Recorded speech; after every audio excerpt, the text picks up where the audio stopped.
Let's start momentarily. Hi, Drew. All right. Hey guys, how you doing? Good, how are you? All right. Fun today, so, that's good. All right, good morning and welcome to PRSA Cleveland Student Day, our virtual edition.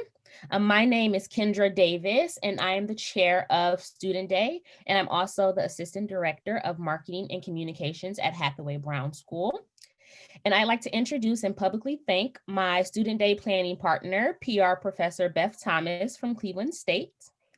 And I'd also want to thank our sponsors, our presenting sponsor, Eaton Corporation, our gold sponsor, Marcus Thomas, and our supporting sponsor, Northeast Ohio Regional Sewer District.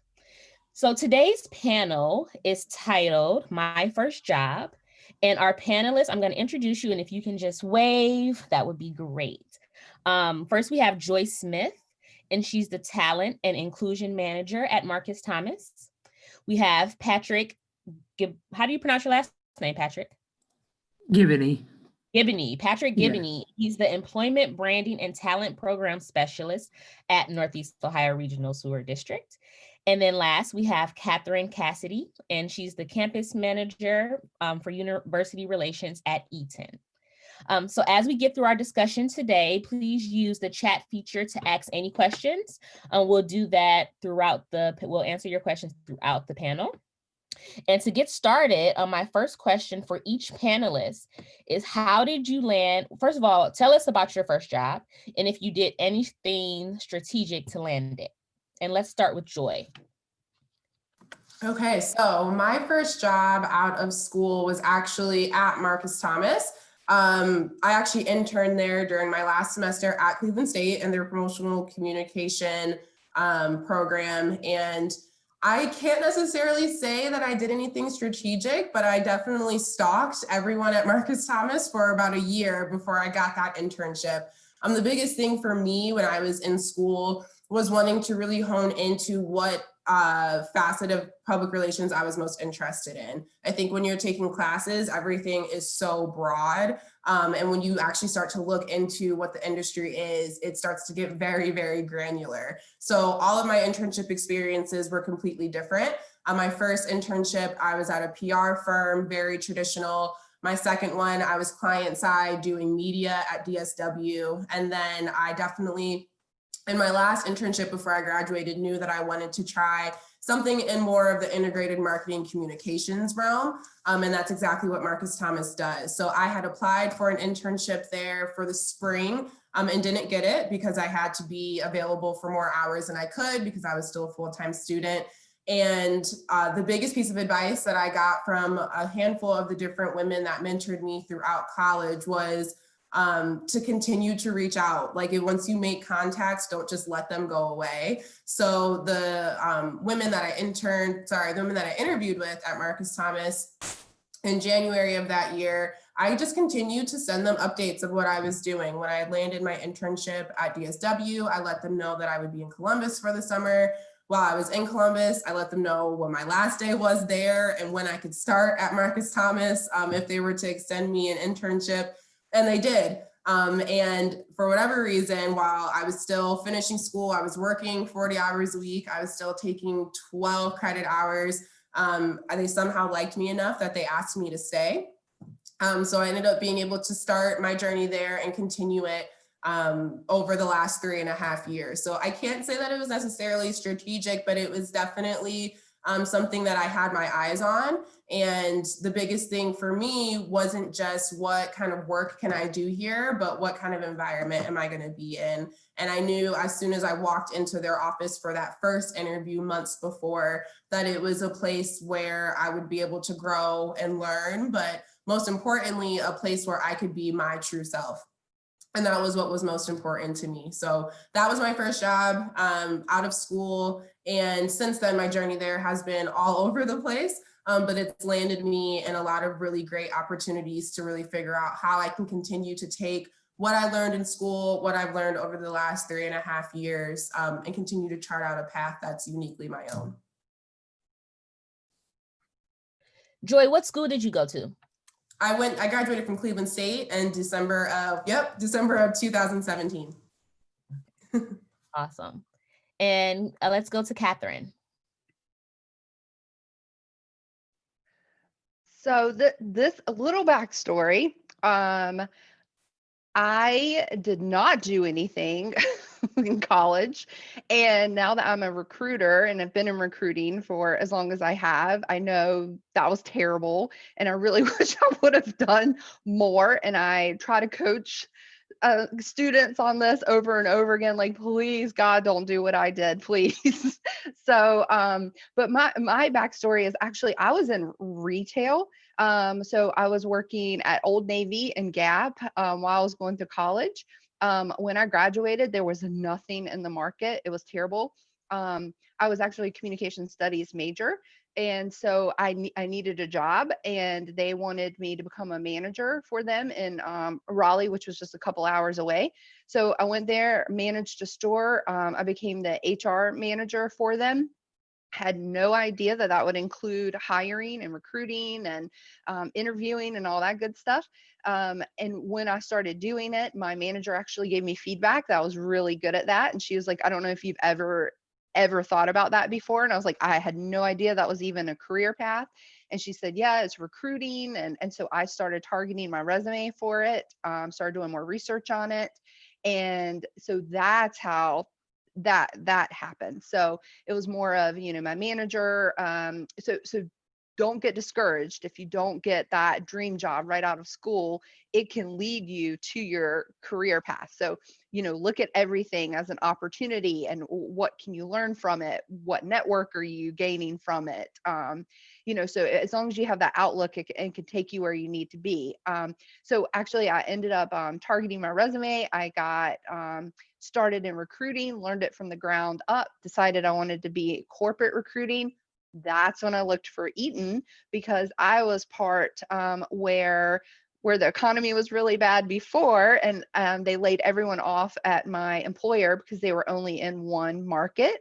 And so that was really important for me to look for an employer that was in a lot of markets, global markets, as well as different industries. And so with Eaton, we're in vehicle and aerospace. And so if one thing's not doing very well, like aerospace right now, vehicles doing very well, electrical's doing well, so it balances it out. So I targeted Eaton, and like Joy was saying, I stalked the talent acquisition team on LinkedIn, and who's my global director right now. And I would just send her a message, hey, and every time she would get promoted, congratulations, that's great, I'm still in the market. And eventually she took a lunch appointment with me. She did not have any positions available. But I made that network with her. And then 6 months later, she had something open. And then here I am 10 years later with Eaton. So just, use your network, and everything could be an opportunity if you look at it the right way. And Patrick? Yeah, so my first job out of college was picking up trash on a construction site. How I landed that job was I knew a guy, so he needed help, so I went in there. But after doing a bunch of like side jobs and I worked at like Ace Hardware and FedEx and places like that, I got a job at a small liberal art college down in Cincinnati called Mount St. Joseph University. I was an admission counselor there. I would say that like the only thing I really did strategically to land it was I knew I wanted to talk because I'm really good at talking. So I looked for jobs that require a lot of talking, and any admissions or any recruiting, you talk a lot. I like energy. So a place like a college was kind of like the energy that I wanted to work in. And really the only strategic thing was I made a real big gamble, and I made a joke during my interview and it landed. So maybe that's kind of what got me the job. I don't remember what the joke was, but it was a risky one, but it worked out really well. So that's probably my advice. It's not the greatest advice. I wouldn't recommend that, but that's kind of my backstory. Okay. Don't go on mute, Patrick. I have another question for you. Okay. So what can new graduates do to land their first job? Okay, I would say right now, a new graduate, keep yourself organized and like make an Excel spreadsheet of just like jobs you're applying for. And then and following up on those jobs. So if you applied to, I'm just going to say Sherwin-Williams for a position, make sure you're checking it, maybe a week and a half later, check in, just, hey, I want to know the status. But keeping yourself organized, that'll help you kind of see what you want. But to land their first job, just don't be super picky. You might have to go through some muck at first, but sometimes you hit a home run. Don't say no to everything, but also it's like a weird fine line you have to kind of walk, because if you don't want to work at a place, then don't work there. But you're also you're interviewing a company when you go interview too. And if you kind of can see like, I don't really want to work here, you don't have to work there. It's okay to say no to an employer. You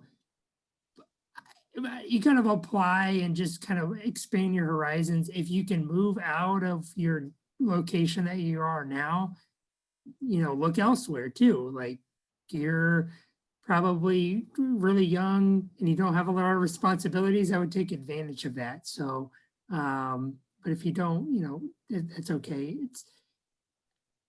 It's really up to the person, and it depends on your major too. So if you're like healthcare, you can pretty much go anywhere. But you're young, I would take advantage of that. I'm sure the other people on the panel will say the same kind of thing. So, but we're all different and we all look at finding a job differently too. So that's just my advice, is just keep yourself organized, and then, walk this fine line. And, it's hard to really put it into words until you do it. I don't know if anyone else can kind of comment on that. Yeah, I would say two biggest pieces of advice. Patrick, you bring up a really good point about not pigeonholing yourself to wherever you currently are. But I also think, because of the circumstances of 2020, remote work is the future of work. So don't think that you only have to apply to jobs in Cleveland. From Marcus Thomas's recruitment perspective, our recruitment strategy going into 2021 is to target people outside of Cleveland, because it gives us an opportunity to bring in talent that has a different lived experience, different perspectives on the work, and a different kind of creativity, simply because they're not from Cleveland, Ohio. So look for organizations that are open to hiring remote. It'll give you so many more opportunities. And then hopefully once the world is spinning again, they'll pay to relocate you to wherever they're based in. So that would be my first piece of advice. My second would be, and this is from my own experience, but also from handling recruitment, figure out what your story is and what your journey has been. The biggest thing for me over the last 3.5 years, but even before I graduated, was figuring out, how the heck do I tell future employers about how random my journey has been. When I started school, I was a magazine journalism major. Then I was a secondary education major. And then I was a PR major. And now I don't even do public relations. I work in human resources. And so how can I take all of my experiences and pull together a really succinct story about who I am as a person, what value I can add to an organization, and what perspective I can add to the work that we're doing. So figure out what your own journey is. If it has to do with the classes that you've taken, the internships that you've had, even jobs that haven't been related to public relations, but that have given you experiences on how to work with a team, how to communicate, how to be a leader. Figure out what that story is, rehearse it. I stood in the mirror before all my internship interviews and just said my story over and over and over again. If you're a public relations student, you're probably a pretty strong writer. And if you're a strong writer, you should be a strong verbal communicator. So sit down in front of a computer, type out what your story is, and then rehearse it, and make sure that it's authentic to who you are. Because any recruiter will tell you, as long as they can tell who you are through your interview and what you think you can add to the job that you're applying for, that's really what we're all looking for. And Catherine? Yeah, I agree with all of that. One piece of advice, because my sister is actually, she graduated with her master's, and so I'm helping her in her career search right now. One thing I tell her is, like Patrick was saying, keep in an Excel spreadsheet to kind of keep yourself, know what you're applying to. Also take a screenshot of the actual job that you applied to and the job description, because we take it down as soon as we're ready to start interviewing.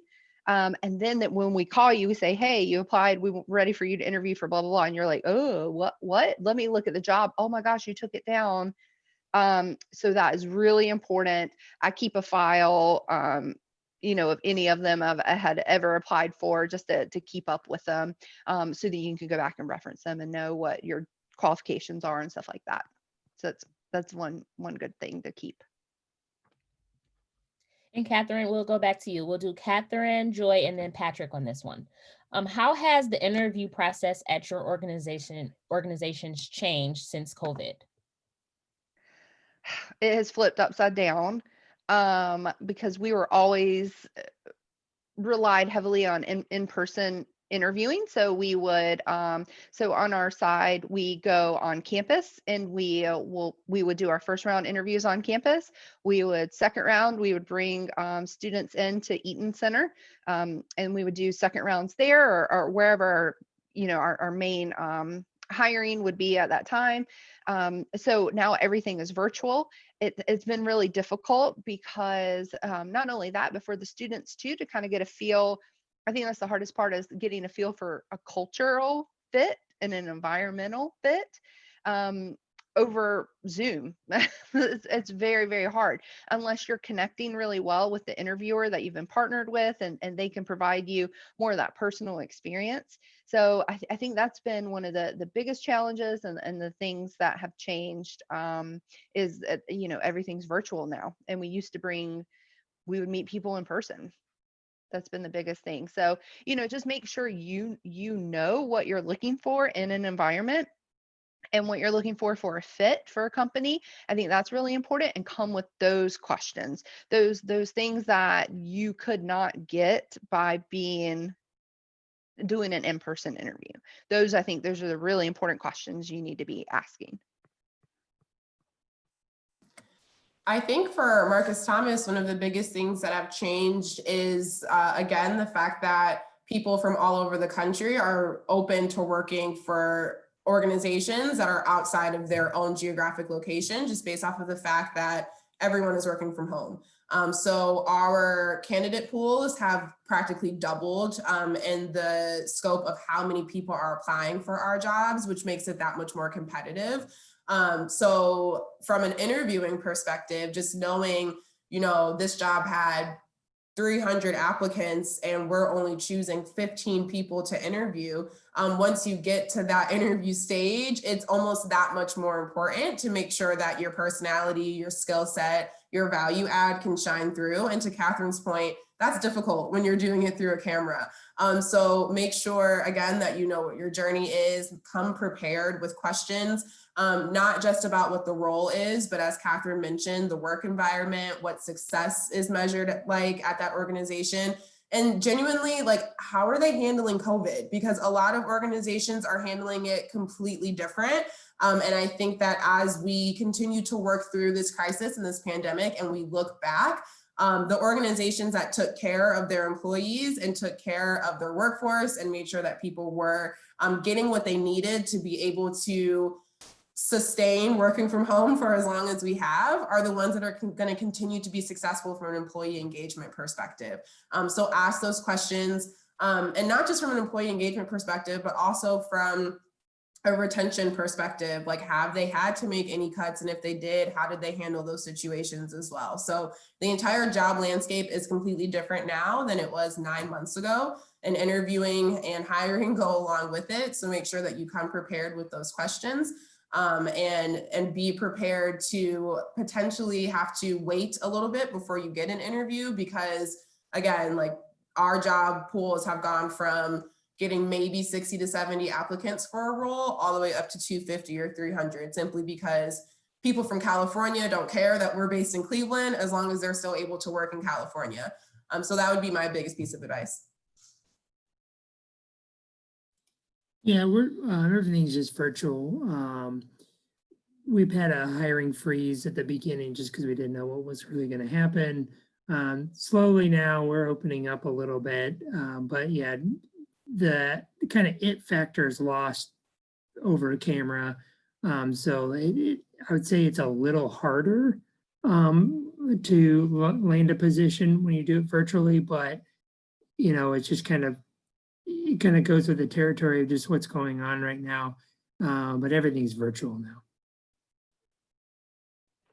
Catherine, you mentioned culture, and it's hard to get a sense of the organization's culture via a virtual interview. So what are so keeping in mind that some of our students may not have had other professional experiences, what are some things that a entry-level employee should look for in workplace culture? Yeah, and it's completely up to the individual of like what you're looking for. Are you looking for more of a, a matrix environment? Do you want everyone to, there's so many different layers. Do you want it very inclusive and diverse? And so those are things that you kind of sit down for yourself and know those things, like know your top things that you need in a company. I know, one of the things for me was that at one of my other employers, I will not say it, but we were doing things that I didn't feel comfortable doing. Like I felt very morally wrong doing them at the end of the day. So I didn't feel very comfortable. And then with Eaton actually has won awards for doing business right and being one of the most ethical companies in the planet. So that was really important to me. Those are the types of things you want to know, your top 5 things, what's most important for you as far as an environment. Are you comfortable working in a manufacturing environment? Do you want more corporate? Like Joy was saying, she'd go crazy if she was working in a cube. That's important to you, asking those questions. And then just, laying it out, having those questions ready. What does your environment, I know it's going to be really weird for people because people ask, what does my work environment look like? Well, it looks like a converted garage into an office space. But have those conversations. What did it used to look like? Would I be going into a manufacturing environment with this? How do you make sure there is inclusion and diversity in every project you're working on? So figure out what your top 5s are, curate your questions to those top 5s to make sure those needs are being met with the environment. And that list can grow as you have one job and go over to the next, and then you kind of learn what it's like to be in the workplace, and your list grows, and then maybe you take some things off of that list because you realize it's not that important. Not that important. I know. It's so funny how you're like, I have to have this. And I'm like, okay, I know you think you do. You really don't. There are bigger things out there right now, but I understand. But one day you'll probably drop that from your list. Exactly. And what tips can you all share for candidates doing video interviews? Let's do Patrick, Catherine, and Joy. Making sure your sound works. If you can be in a quiet space, that's great. If you can have a background, if you're, uncomfortable with, your bedroom or whatever. If for whatever reason you have to do it on like a mobile phone, if you let everybody know that ahead of time, that can help. I know for a couple of interviews, I've had people have just say, hey, I have to do this interview during a break at where I work, so I have to do it on my phone. Is that going to be a problem? It's not a problem, but just letting everybody know that ahead of time, because some people are kind of weird about certain things. But yeah, making sure you're in a quiet area, and then that'd probably be my number one thing. Just make sure. And if you're unsure that your link was going to work, you can always ask. Like a candidate could ask me, and I'll let them know, if you don't trust this to work, let me know, and we'll try it like 5 minutes before the interview starts, and then we can make sure it works. But I kind of think that we're all experts with video chat now, so we're good.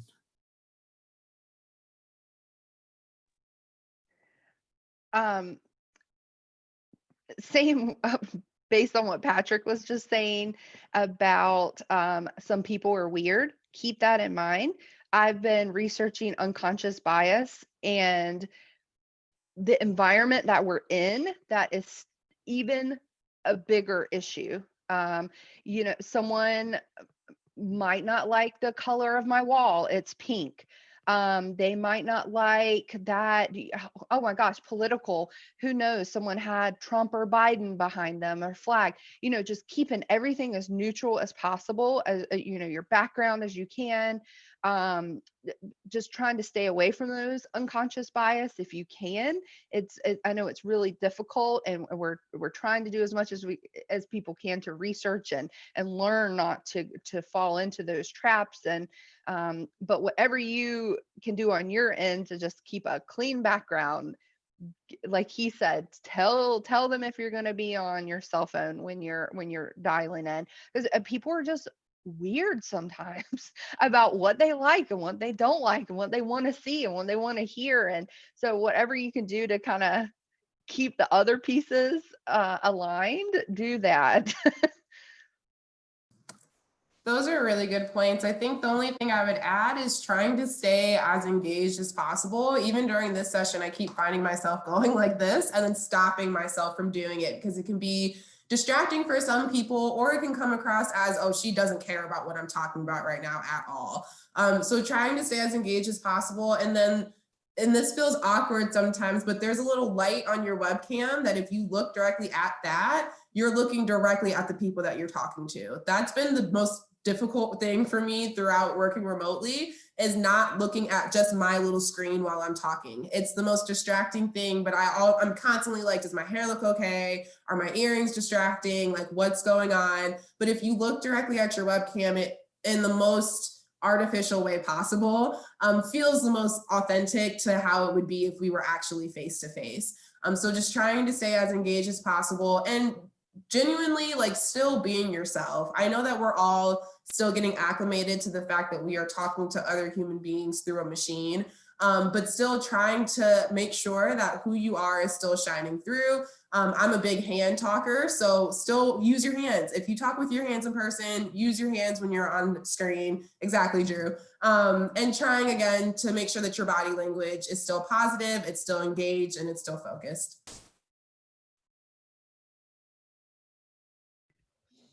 Okay.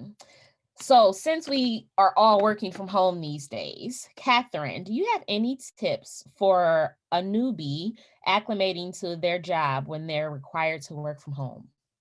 Yes. And I was telling you a little bit about this. So I've worked from home for about 6 years. So before it was a popular thing. So it was really hard for me being the only one on a huge team working from home. So one of the biggest things and the hardest things I think is for people is learning how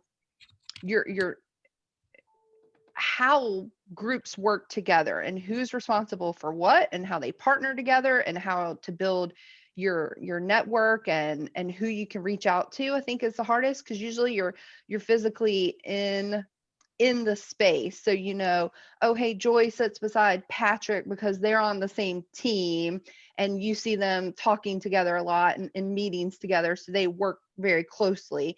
You don't have that. You just see an email come through and you're trying to guess what their title means, and you're trying to put them together and figure out who does what. So I always suggest, reaching out to as many people as you can, looking at an org chart if you have one, trying to figure out who you might need in the future, figuring out who works with whom and how they work together, and early on. So then you feel comfortable when you're in those big projects and you're in those things and you really need someone and you don't want to reach out to someone that you're uncomfortable with, you want to have already been like, hey, and just shoot them a note really quickly and ask if they can help with something, you've already developed that relationship. So I think that's the number one, is get in there and learn everyone and what they do and how they do it and how they work together and who will be helpful for you. Patrick and Joy, do you have anything to add? I think the biggest thing we've been doing from an onboarding perspective is, as Catherine mentioned, trying to support our new hires as they're doing that. Marcus Thomas is like insanely busy at the moment. If you schedule even 15 minutes on someone's calendar, they're like, what is this for? And can you move it? So getting a calendar invite from a new hire that's just trying to like get to know who people are, which is completely valid.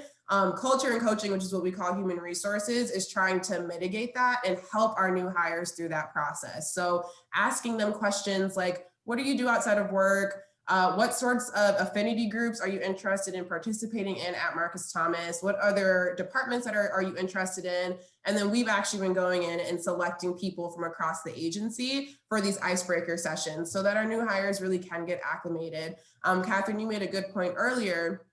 It's very difficult to get to know an organization's culture when you're not there. So the biggest thing for us since March has been, how do we package up Marcus Thomas's culture and really be able to distribute it virtually, and especially for new hires. So as a new hire yourself, when you all graduate, likely entering a completely remote workforce, asking those questions, looking for ways to get engaged in their culture remotely, if it's affinity groups, if it's virtual happy hours that they have going on, and really lean on your manager. One thing that we've really been trying to do with our managers at Marcus Thomas is psychological safety training, and making sure that our managers know how to create a space where their direct reports feel safe, and coming to them with questions, with concerns, with comments. So you should always feel comfortable, or the hope is that you always feel comfortable going to your manager and saying, hey, I got this email from this person. I have no idea who they are or what I'm supposed to be doing for them. Can you help me out? So asking those questions and getting ahead of those things beforehand. Yeah, I would just say turn your camera on, because if you're new to the company, people aren't going to know who you are. And so they want to like, oh, okay, that's, John, so I would say that. And then also you're adjusting to a new schedule and you still have to have breaks for yourself, for your mental like health, of just like, okay, I need like a 5-minute break because I've been staring at the screen forever. So just going, outside, I know it's cold now, but like going outside to get the mail or take the dog on a quick walk or something like during your lunch break or whatever, probably be my, 2 tips. But having your camera on the most, then, people notice that when your camera is on and when it's off. So, and I know there's always situations, but if you have it on, I would just suggest always having it on. We have one question from a student, and they first said, thank you for sharing your insight today. And the question is, when you start your first job in a virtual environment, what's the best way to expand your skill set when you are not totally aware of the ones being used in your new job? I'll do that again. When you start your first job in a virtual environment, what is the best way to expand your skill set when you're not totally sure which skills are being used in your new job? So it sounds like the question is like, I am still figuring out what skills I need for the job that I'm currently doing, but I still want to be learning. I think the first thing is get settled into your new job. When I started as an assistant account executive at Marcus Thomas, this was my same exact mindset, and thinking like, I have to keep learning. I have to be doing these LinkedIn learning courses. I have to be attending all these events. Meanwhile, I'm trying to get acclimated to, number 1, being done with school, number 2, paying big girl bills, and number 3, working 40 to 50 hours a week. So giving myself the space to get acclimated to all of that first. And once I got acclimated to that, it took me probably 6 to 8 months to truly feel like, okay, I know what I'm doing.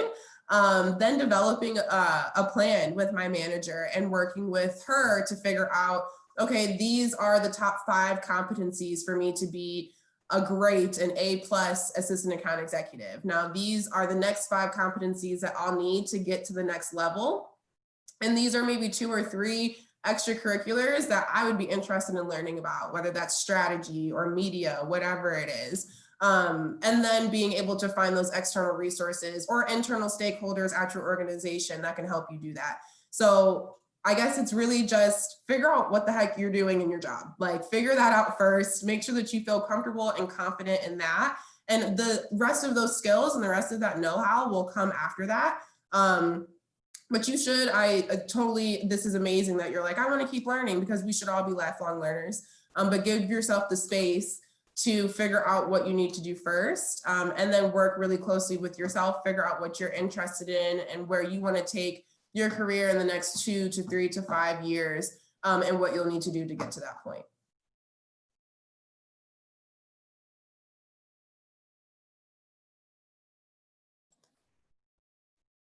Oh, you're on mute. There we go.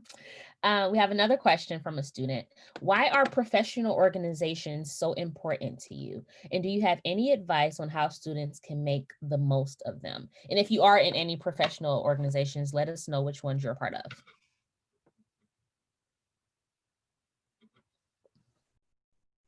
I can take that one. Oh, go ahead, Catherine.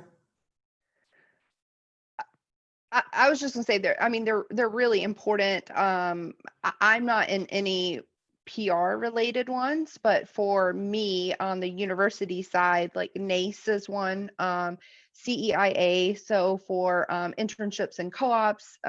So for me, finding which one is good for you and for your role that you're going to be doing is really important. It builds your network. It offers opportunities to present. Like I've been out and presented multiple times at some of the national conferences.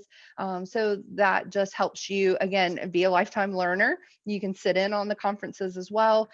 It also, when I have issues at work, when I'm trying to implement a new process or trying to get over a hurdle, they'll have opportunities where you can just put it up in a space, like in a chat, and maybe another organization has done it before, and it will connect you, and you can set up that call, and it really can help you get through that hurdle of just trying to, why reinvent the wheel when you know an organization's already done that. So it's really helpful to have that network. Yeah, I'm a part of SHRM, which is the Society of Human Resource Management. I'm going to put it in the chat if anybody's interested in human relations. Yeah, being a part of that, it's great. It's great networking. You meet a bunch of different people, but you also meet people in your industry, and you guys can complain about the same stuff, but hear from a different point of view because it's a different company, and it's great. And you build relationships with other people and other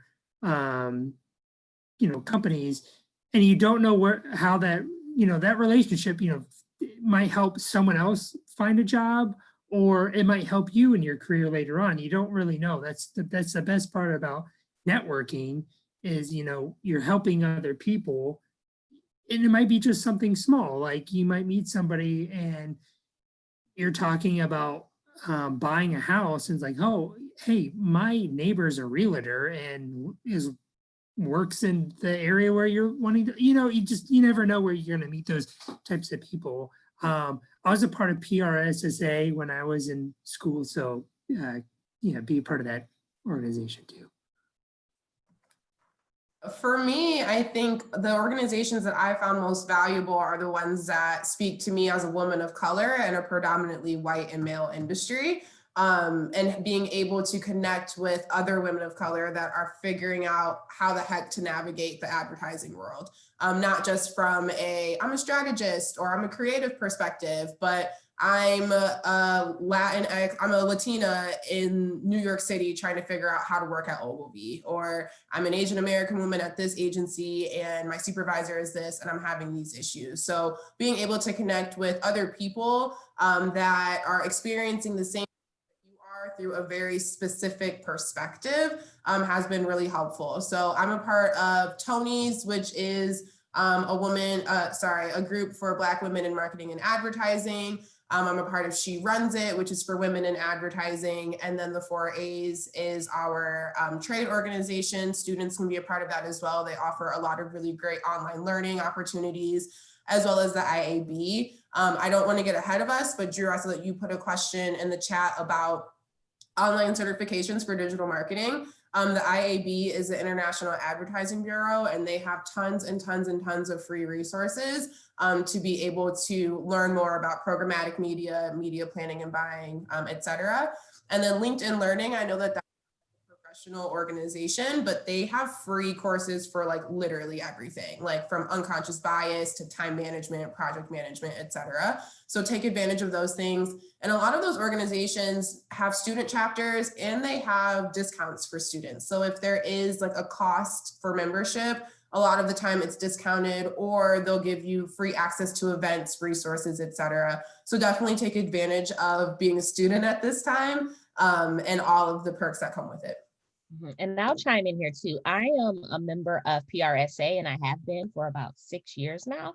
And for me, there's so many benefits of being in PRSA. The volunteerism, I volunteer to be on the board. I volunteer to organize today's event. The networking opportunities, the job I got today was because of a relationship I had with someone from PRSA, and they knew the hiring manager for my current job. So the networking opportunities are endless. You never know when you're going to need that resource. And maybe it's not for getting the job, but maybe it's because you need their expertise in a certain sector of PR. So the networking is amazing. And then also lifelong learning. There's so many opportunities to do different webinars on maybe you are embarking on a crisis management project and that's not your forte. You can always log into PRSA and do a quick webinar to kind of get your mind spinning about what the best practices are for that.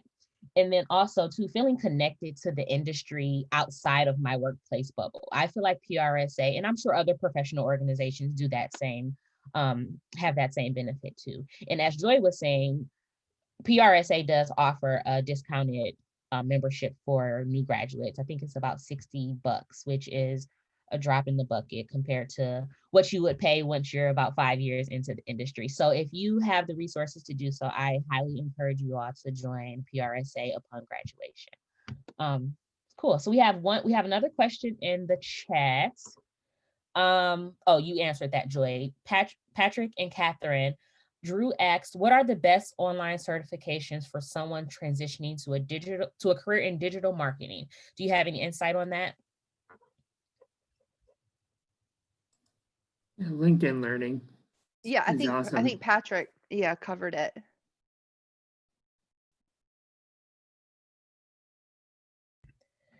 All right, and let's see. Joy, you mentioned paying big girl bills. So Patrick, as an entry-level professional, how do we determine a fair salary and other benefits? Oh boy. I'm probably not the best person because I'm just like, here's what we're gonna give you. Okay, cool. I'll just figure it out later. I don't know, when it comes to entry-level positions, they're usually pretty, standard and baseline. I mean this in a very positive way, but you really haven't proved anything yet as a young professional. So as me running a company, why would I give you a lot of money? And I mean that in a very positive and professional way.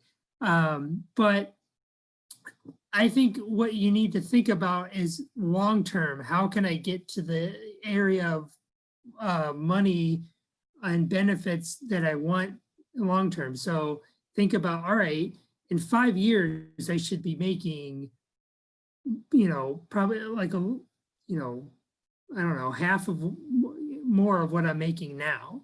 I always look at like, okay, in a couple years, I should be making more money. If I'm not, then there's something wrong. Either I'm not performing enough to where they think I deserve more money, or I'm at a dead end and I need to look elsewhere. And I don't know really, like, I don't know if there's not a ton of wiggle room in an entry level position, because it might be hourly, or it's like, here's what it is.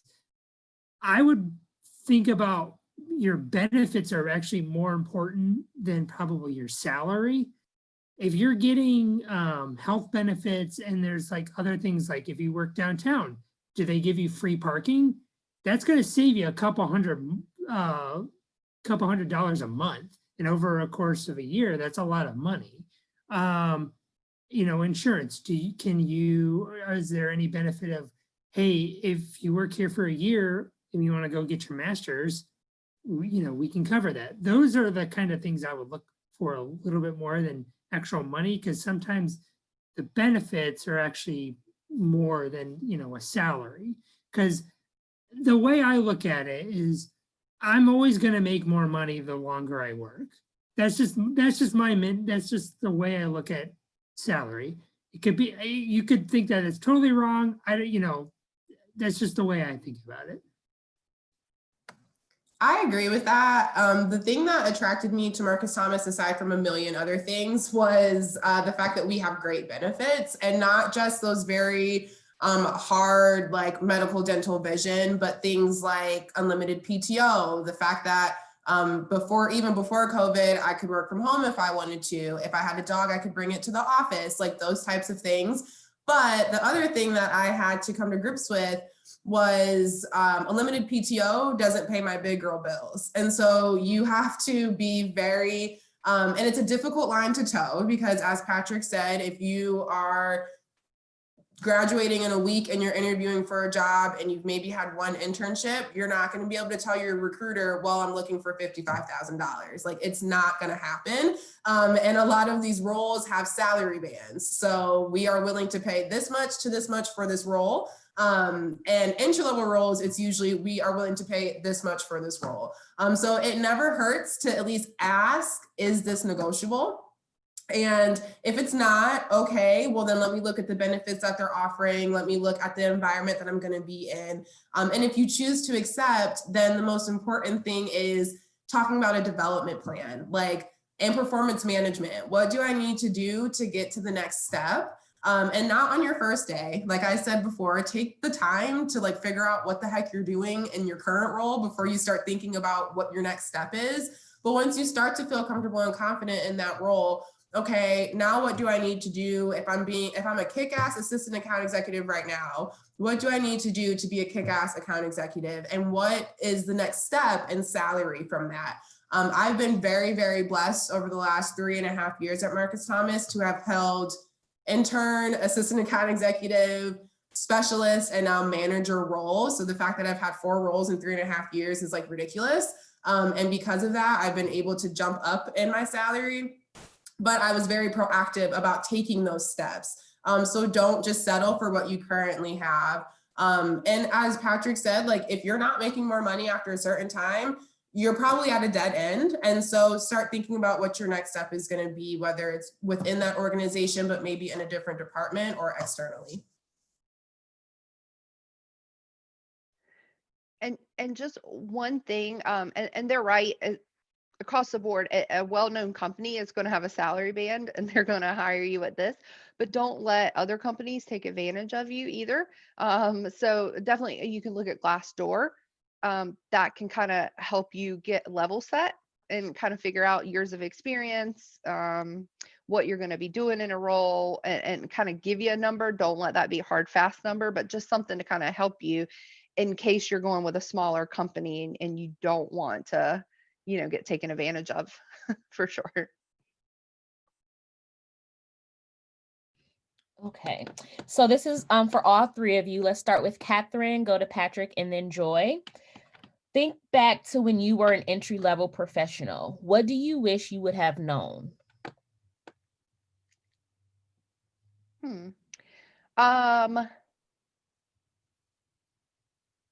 I think I wish I would have known that everyone I work with, I probably will end up working with them again, but it could be like 5 or 6 years down the road that I would see them again. So just treating everyone, no matter what their role is, with the utmost respect, and no matter if they're a specialist or analyst, or, just making sure you're getting to know them, and don't have lines, don't treat them any different than you would a VP, and feeling comfortable too with having that relationship. Don't be scared of a VP title or a director title. Or I wish I would have known that they're human and not to be scared, and everyone should just be equals and the same, and titles shouldn't scare you. I wish I would have known that a little bit more to build more rapport and relationships. That's good advice. I still feel sometimes get a little frightened by titles. So that's really Yeah. good advice. Yeah, they're just people working from home. Yeah, I would say, don't be afraid. But also, if you don't know something, you should ask a question. I was so scared to like ask questions because I always thought, well, they're gonna fire me because I asked a question.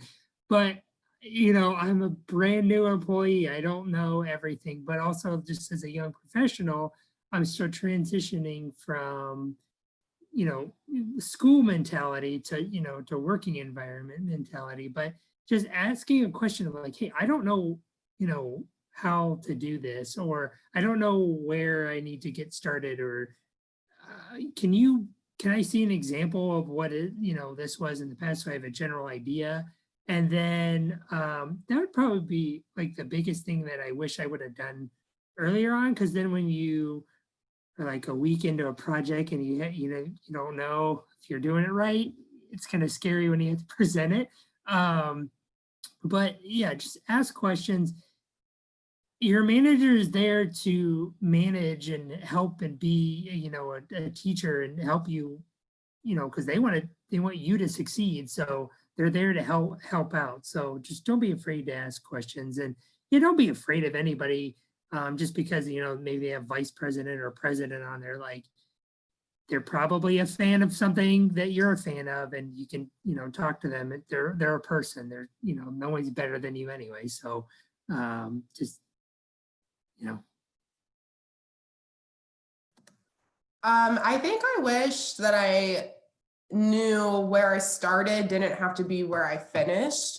About 8 months into my role as an assistant account executive, I knew that I didn't want to do that. But I was so tied into the fact that, well, I interned here and then they hired me on full time, and this is what my degree is in. And so I have to do public relations. And it took another 8 months for me to finally be like, no, like this obviously isn't for me. And that's okay. As I mentioned in the very beginning of this, we're all on our own journeys, and it can take you literally in any direction you choose. I think that I'll speak for myself. My parents are very much baby boomers. They got a job, they worked it for 35 years, they retired. They never did anything different. And that was because they're products of their generation, and we're the same. We're living in a time where we can literally do anything. As long as you have a computer and access to the internet, you can work any kind of job as long as you are passionate about it and you find an organization where they're willing to take a bet on you. So don't ever feel like you're pigeonholed into one industry, one workplace, one title, because you really, as long as you are adding value, can do just about anything. We have another question from the chat. Do you recommend a master's in PR, and what are the pros and cons of doing so? I'll take that. It might be an unpopular opinion. No, I think if you want to maybe go corporate, or if you want to teach classes, go for it. Otherwise, I would say no, even in looking at resumes for like our most, excuse me, for some of our more mid-level roles. If you have a master's, that's cool. But if I have someone that has a bachelor's and has more interesting experience than you do, and can actually produce work samples and show me that they've done the work, I'm probably going to go with them. So save your money unless you're thinking, well, I want to be able to teach classes in PR, or if anything, get an MBA, because a lot of big corps like Nestle, Sherwin, if you want like a brand strategy role, that's what they're looking for. But definitely not like a general master's in public relations. I'll chime in here too, because I actually have a master's in public relations, and I would agree with Joy. My different advice would be, though, to not necessarily do it right after you graduate undergrad. I would try and get experience working professionally first, and then kind of see what your next steps are, what your career goals are, and then determine if that master's makes sense for where you want to go next. Okay, so we're going to wrap it up with this last question, and it's for everyone. What good advice have you received, or would you offer the students here today about preparing for their first job?